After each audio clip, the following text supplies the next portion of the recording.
Hello everyone, welcome back to another week on the Brush by Brandy YouTube channel. This week we're going to be working on this piece right behind me, and this is actually a cedar chest that's made by Lane. And it's got the beautiful cedar lined interior, and I'm going to spice this one up. It was a really plain and kind of unattractive old cedar chest, but this one's a little bit special because I'm actually doing this piece for my 2-year-old niece, who's very special to me.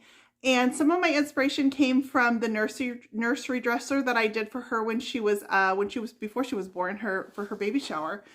So I did a dresser for her room, and we're going to be using kind of the same color palette and a little bit of the same themes on this piece. She's also a little girl, and she's very into Frozen right now. So I feel like these moldings that I added to the front are reminiscent of snowflakes. So I'm going to pull together the colors and some of the finishes that are on her nursery dresser, and I'm going to bring this piece together. I'm trying to hide this blob on the wall with my head. I will be redoing my staging wall pretty soon, so that is coming. Stay tuned. I've got some exciting plans for that. But let's go ahead and make over this cedar chest. Wait till you guys see what it started as and where it's going to end up. Here's where I started on this piece. My sister brought this one to me. It's made by Lane and really good quality, but it's your average dated everyday cedar chest. This is the underside of this very dated cedar chest, and I want to take all this skirting off that exists around the edges. So let's go in close and take a look at what this looks like. So this is how it's constructed, and it's basically held together by all these screws. So I need to remove all these screws. And I'm going to do that using my screw gun. This is a DeWalt screw gun. And I'm going to take my drill bit out. And then I want to use one that's got an extended bit on it so that it can fit inside these recesses here without this sleeve getting in the way. So I made sure that this one fit. This is from my drill bit set. I just got these at Harbor Freight. And then I can put this in, and it's going to fit right into the recesses to get these screws.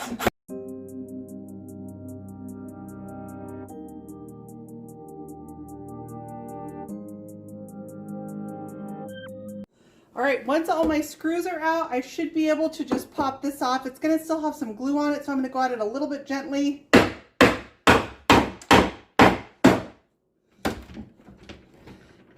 And I'm going to start popping away the skirting of this cedar chest. Let me kind of pry it.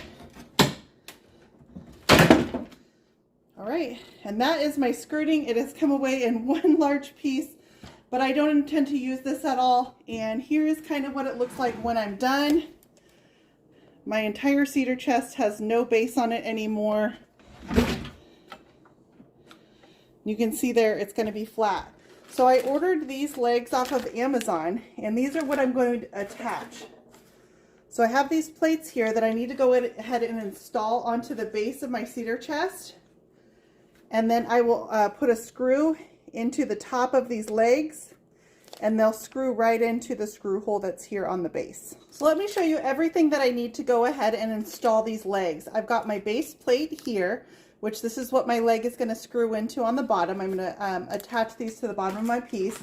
I of course had my legs that I want to go ahead and attach. Some come with the screws already drilled in. These did not. These are just from Amazon, but I thought they were really pretty legs. That was about $20 for the pack. And then I've got these two-sided bolts here. And let me show you what one of these guys looks like. So that is these here. And I'm going to install this into the top of my leg, and then this will screw into that furniture plate that I've got. When I am screwing this base plate into the base of my furniture piece, I don't want to install it all the way out here. And the reason is because all this is just trim. This is just a trim piece along the base of my furniture piece. I want to actually install it into the base itself. So I want to pull this bracket back, and I'm going to install it back here where it's actually the base of my piece. Now, not the base of every piece can accommodate this, so you always want to look at the base of your piece and make sure that you've got some kind of structure there that can hold this kind of weight, and I can put legs on. So this is perfect because it's all a wood reinforced bottom, and so this is going to be perfect. I can go ahead and just screw this plate right in here.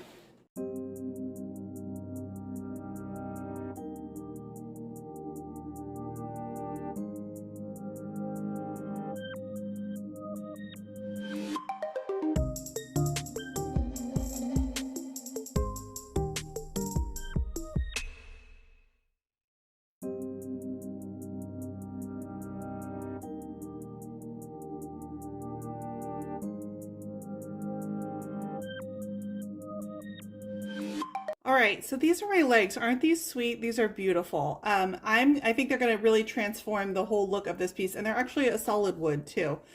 So I am going to go ahead and drill out the tops of these, and they actually have a pilot hole on them. So I'm actually just going to use that pilot hole. I've got my drill bit on, which should be about the same size as my screw that I want to install. So I'm going to drill out the top of this leg. So here's the set of my drill bits, and here's how I usually go about figuring out what size bit I want to use for a screw. I will take the screw that I want to drill a hole for, and I'll fit it into the size on my kit and see if I can screw it in there, or if it's a tight fit. I don't want it too loose, and so I feel like this size here, I can screw it in, and it still has some bite, but it's going to give me a big enough hole that I can still get the screw in. So I'm going to go ahead and choose this size bit here. The difference is if I go up to the next size drill bit, my screw just falls into the hole. And so I know that that's going to be too big. So I know that the first size is going to be the one that I want to use.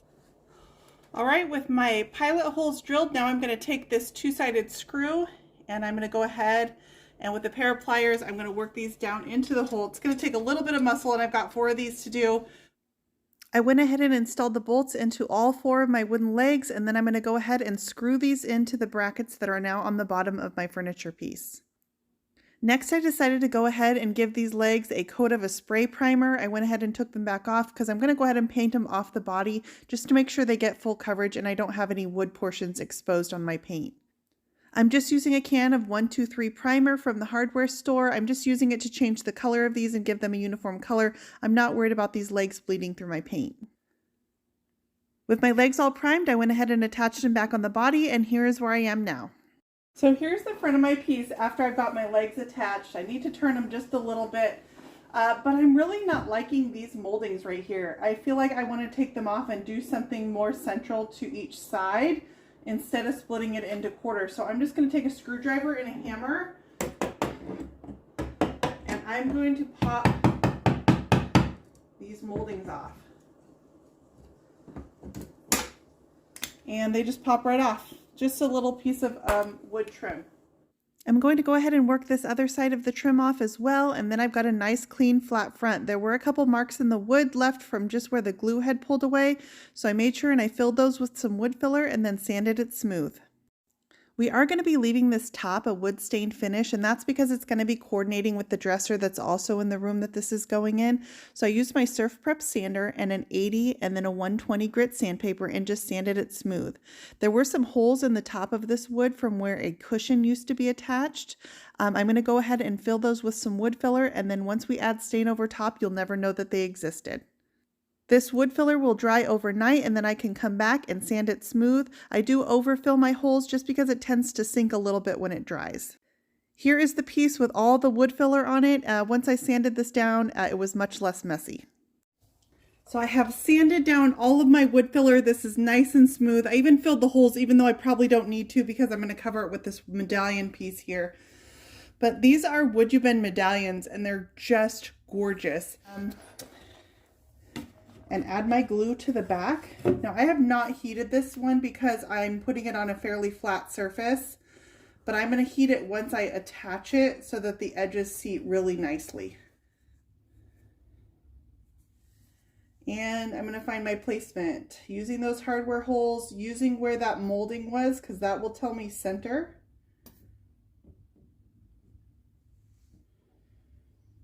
And I can kind of line these edges up right here with the center, and then I've got my hardware holes I can see them underneath this piece. And then I'm just going to seat it nicely on there, and I'm going to heat it up.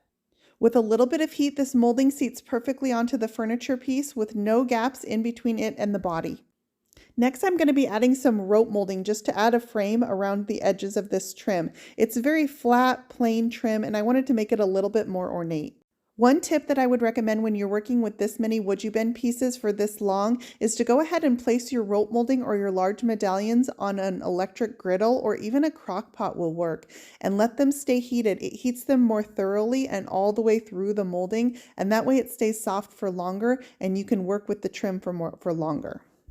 The wood you bend does get rigid once it starts to cool again, so you do have a need to keep it constantly heated, and that griddle heating it all the way through really helps relieve some of that. So I'm cutting my trim to the edges of the furniture piece, and then I'm just using a razor knife to miter the corners so I have nice picture frame corners on the corners where it meets up.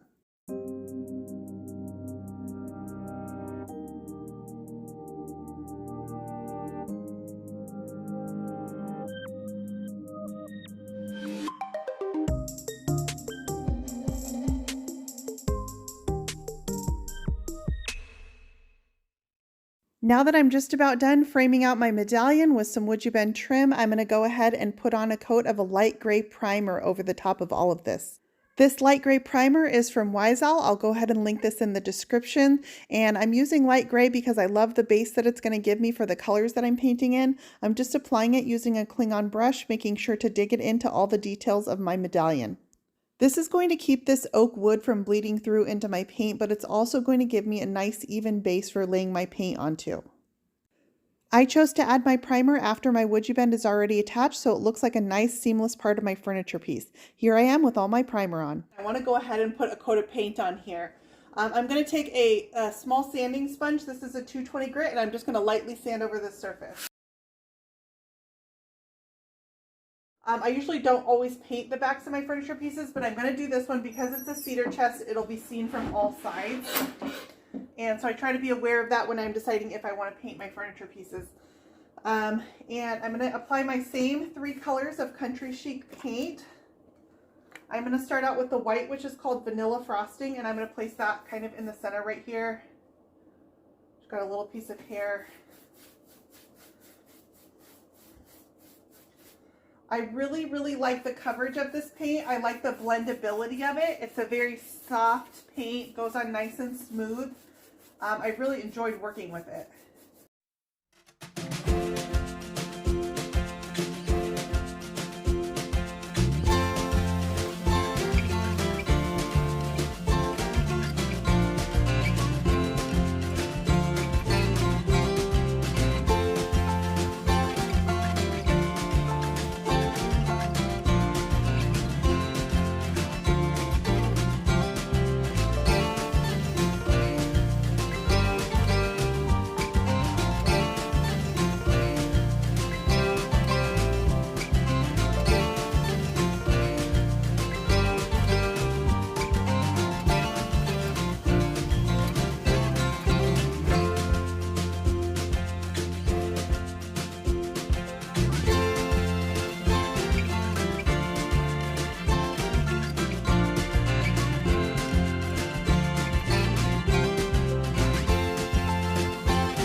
All right, let's go ahead and get a second coat on this section right here.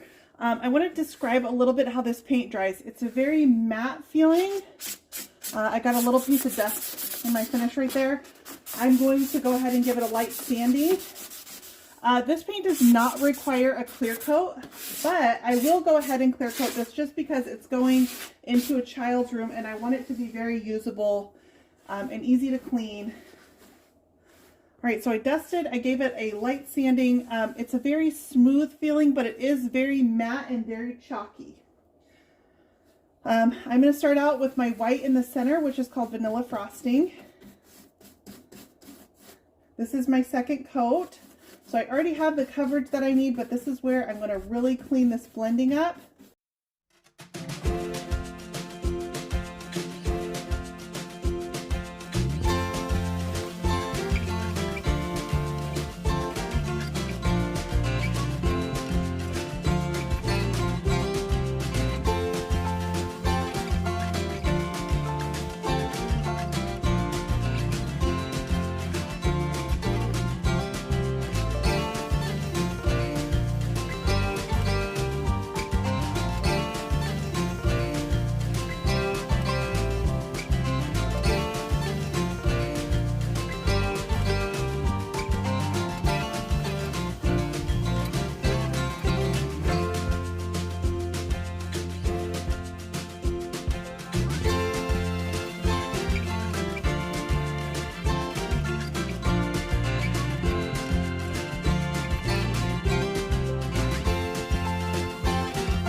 going to add a raised stencil detail to the side of this. Now I mistakenly forgot that I wanted to do this before I put on my base coat of paint, but that's okay. I'm going to go ahead and add my stencil right over the top of my base coat, and then I'll just paint over the top of my stencil again instead when I'm done.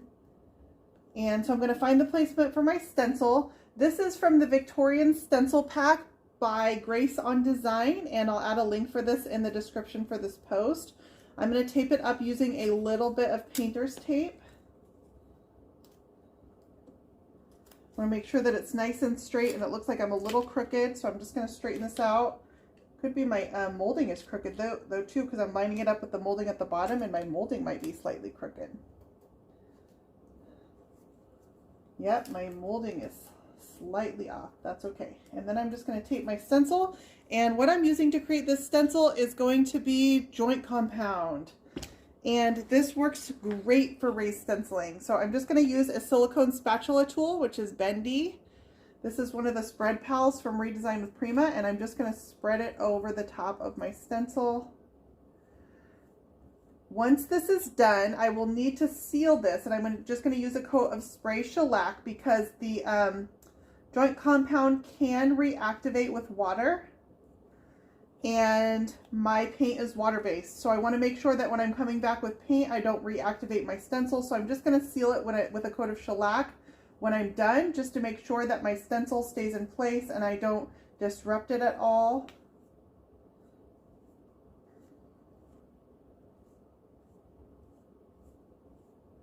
I'm just scraping this over the top of my stencil. And here is a closer view so you can see exactly how the mud goes on over the top of the stencil. I try to get it as level with the stencil as I can.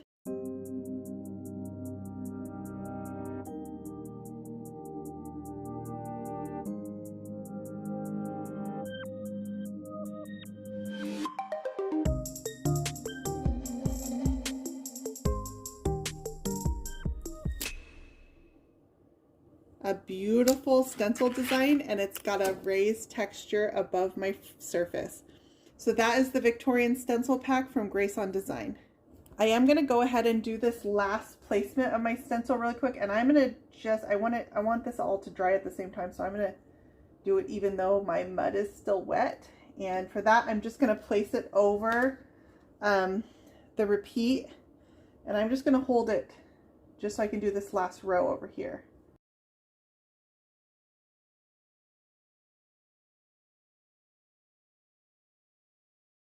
So that was super easy, and now I've got my full stencil all the way across the edge of my piece, and that looks really pretty. As far as this mud goes, I don't want to rinse this down my faucet. It is joint compound, so it can attach to your pipes. So I will rinse this out in my hose bib, and I'm going to wash it while it's nice and fresh on my stencil. It's water soluble, so it's going to rinse away really easily. I'm going to give my raised stencil a light sanding using a sanding sponge, and then I'm going to go ahead and give it a spray using a coat of spray shellac. This is just a hardware store item. This is going to seal my stencil so that any paint over it will not reactivate the mud that I use. I've got my paint nice and perfected. I really like the blend of this piece, and I know that I want to add some glaze over the top of these moldings. So I'm going to go ahead and seal the front of this using satin clear coat from Country Chic. I'm just brushing on this coat of clear coat. I just want a quick coat. This is not going to be my final coat. I will go ahead and spray this later once everything is applied. So my top is all ready. Let's go ahead and apply some stain. I did detach the top from the body while I was painting it so that I don't jeopardize getting any of this stain on my painted wood finish. I applied 2 coats of minwax jacobean stain, just using an old sock to apply it. Here's where we are on the body with it all finished. So now we're ready to go ahead and add some glaze and make these moldings really pop. I'm going to be using an antiquing glaze from Country Chic, and I'm just going to apply it using a small artist brush just so it stays just in the details that I want it. And then I come back and wipe it with a shop towel just to clean up as much as I can. And my last step is to come back with a wet wipe, either a baby wipe, in this case I'm using a cleaning wipe, and just wipe away any residue so that I have as clean of a detail on the glaze as I can get. This medallion was much harder to glaze. It's got a lot of crevices and a lot of detail, but I'll tell you what, it made all the difference in the world. So I just took my time working small areas at a time, brushing my glaze into the details, wiping it back with a dry rag, and then cleaning it up with the wet wipe.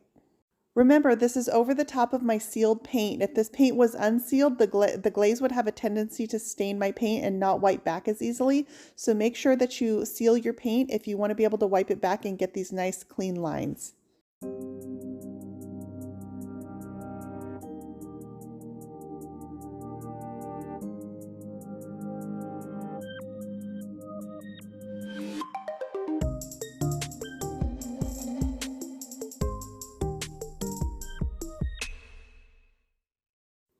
I love the side by side in this picture because you can see the difference that the glaze makes versus just the painted medallion.